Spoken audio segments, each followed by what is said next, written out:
முதல் வாசகம் ரோமருக்கு எழுதிய திருமுகம் அதிகாரம் 15 திருவசனங்கள் 14 முதல் 21 வரை.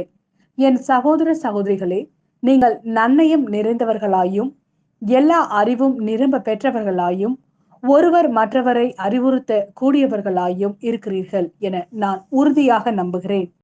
ஆயினும் உங்களுக்கு நினைவூட்டும் வகையில் சிலவற்றை இக்கடிதத்தில் மிக துணிவோடு எழுதியுள்ளேன். நான் கடவுளின் அருளை பெற்றவன் என்பதால் தான் அவ்வாறு எழுதினேன். அந்த அருள்தான் என்னை பிற இனத்தாருக்கு பணி செய்ய கிறிஸ்து இயேசுவின் ஊழியனாக்கிற்று.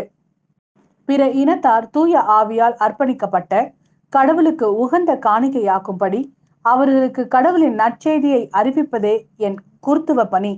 ஆகையால் கடவுளுக்காக செய்யும் இந்த பணியை முன்னிட்டு கிறிஸ்து இயேசுவுக்குரியவனாகிய நான் பெருமை பாராட்டி கொள்ள இடமுண்டு.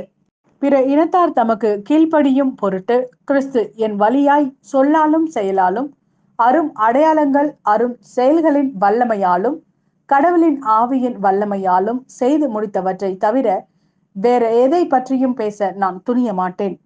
இவ்வாறு எருசலேம் தொடங்கி இல்லிரிக்கம் மாநிலம் வரை எங்கும் சுற்றி கிறிஸ்துவின் நற்செய்தியை அறிவிக்கும் பணியை முடித்துவிட்டேன். கிறிஸ்துவின் பெயரை கேள்விப்படாத இடங்களில் மட்டும் நற்செய்தி அறிவிப்பதே என் நோக்கமாய் இருந்தது. ஏனெனில் வேறொருவர் இட்ட அடித்தளத்தின் மேல் கட்டி எழுப்ப நான் விரும்பவில்லை. ஆனால் தங்களுக்கு சொல்லப்படாததை அவர்கள் காண்பர், தாங்கள் கேள்விப்படாததை அவர்கள் புரிந்து கொள்வர் என்று மறைநூலில் எழுதியுள்ளது அல்லவா?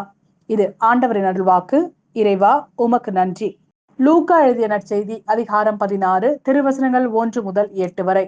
இயேசு தம் சீடருக்கு கூறியது: செல்வர் ஒருவருக்கு வீட்டு பொறுப்பாளர் ஒருவர் இருந்தார். அவர் தம் தலைவரின் உடைமைகளை பாழாக்கியதாக அவர் மீது பழி சுமத்தப்பட்டது. தலைவர் அவரை கூப்பிட்டு, உம்மை பற்றி நான் கேள்விப்படுவது என்ன? உம் பொறுப்பில் உள்ள கணக்கை ஒப்படையும்.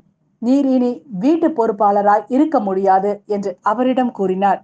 அந்த வீட்டு பொறுப்பாளர், நான் என்ன செய்வேன்? வீட்டு பொறுப்பிலிருந்து என் தலைவர் என்னை நீக்கிவிட போகிறாரே. மண் வெட்டவோ என்னால் இயலாது, இருந்து உண்ணவும் வெட்கமாய் இருக்கிறது.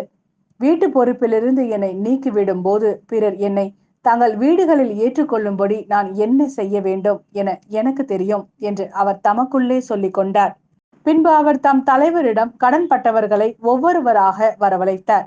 முதலாவது வந்தவரிடம், நீர் என் தலைவரிடம் எவ்வளவு கடன்பட்டிருக்கிறீர் என்று கேட்டார். அதற்கு அவர், 100 குடம் எண்ணெய் என்றார். வீட்டு பொறுப்பாளர் அவரிடம், இதோ உம் கடன் சீட்டு, உட்கார்ந்து 50 என்று உடனே எழுதும் என்றார்.